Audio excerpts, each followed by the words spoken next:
meu nome é Gabriela.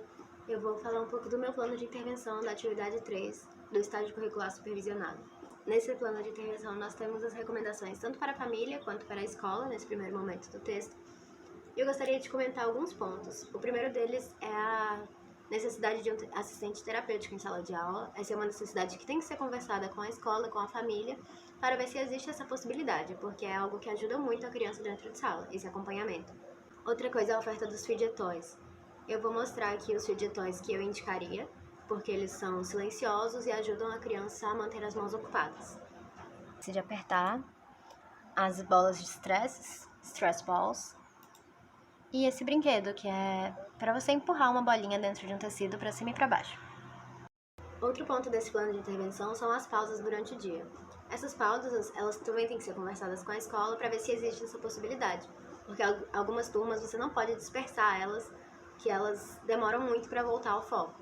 Então, se for o caso, que essa turma não pode ter pausas durante o dia para não quebrar a rotina de aprendizagem, a professora pode dar um jeito de dar uma pausa só com essa criança, mas não de forma muito clara, pedindo para ela sair de sala, mas pedindo para ela realizar algumas atividades, por exemplo, ir até a diretoria e pedir por uma atividade, ou ir beber água, encher a garrafa da professora, encher a garrafa dos colegas, verificar com alguma professora se ela já chegou, se a professora já chegou, se essas coisas para tirar a criança mesmo de sala de aula um pouco e para que ela consiga absorver o conteúdo e se preparar para o início do próximo.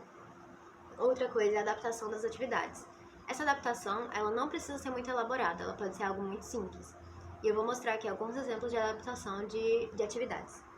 Essa atividade é o tipo de atividade que precisaria de uma adaptação para a criança com TDAH, porque ela tem muitas informações.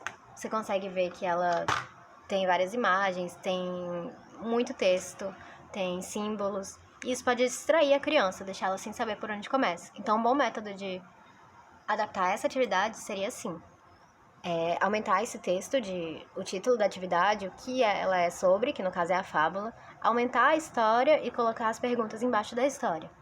Então ela consegue ter uma sequência lógica para seguir. E colocar a segunda página, lógico. Aqui eu não retirei a imagem, eu só passei para a segunda página, onde ficou mais espaço, e aqui ela consegue concentrar o foco dela na história e depois na atividade.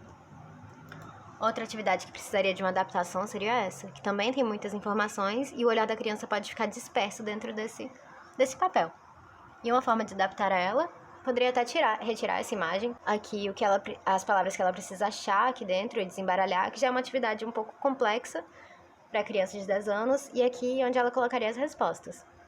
E as mensagens de cima, elas vieram aqui para baixo, que a criança não precisa de um foco maior nelas, ela precisa do foco nessa parte do texto.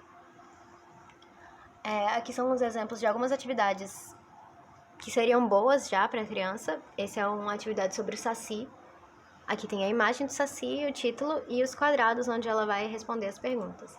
Essa atividade também é interessante porque ela já tem uma representação visual do que a criança tem que fazer, que é contar o dinheiro, está em tamanho bom, e são apenas 3 questões, uma embaixo da outra, seguindo uma ordem lógica. Essa atividade também, apesar de que eu tiraria essa borda, mas você tem aqui uma representação visual, que é o gráfico, e um desenho também de cada personagem, a proposta da atividade e o espaço de resposta.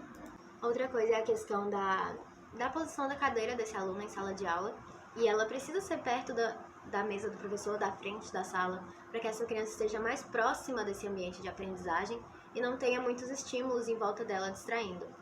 E sobre pedir a ajuda do aluno durante o dia, é a mesma coisa, é bem parecido com a pausa. É pedir para o aluno apagar o quadro, ou então ajudar a escrever uma questão, é para ele sair da cadeira e se movimentar. Os encaminhamentos ditos no plano de intervenção, a avaliação neurológica, ela é para constatar o sistema neurológico mesmo, se tem alguma patologia, e fazer essa verificação. A avaliação psicológica é para constatar também, mas a nível psicológico, para ter essa ideia de diagnóstico mais fechada. E o acompanhamento psicológico, eu coloquei especificamente a terapia cognitivo comportamental, porque ela é a mais indicada para TDAH, para diversos casos, mas também para o TDAH. Sobre as minhas ações como psicopedagoga com a criança, são atividades que eu coloquei, que elas se dividem entre atividades de relaxamento, que são atividades para desacelerar essa criança, e atividades para estimular habilidades. Para o jogo da memória, por exemplo, para estimular o pensamento, a memorização. A pintura e a argila para estimular mesmo a coordenação motora fina. E cada atividade vai estimular uma coisa, ou essa desaceleração da criança, ou a estimulação então, dessa capacidade de atenção da criança e de completar uma atividade do começo ao fim. E é isso. Obrigada!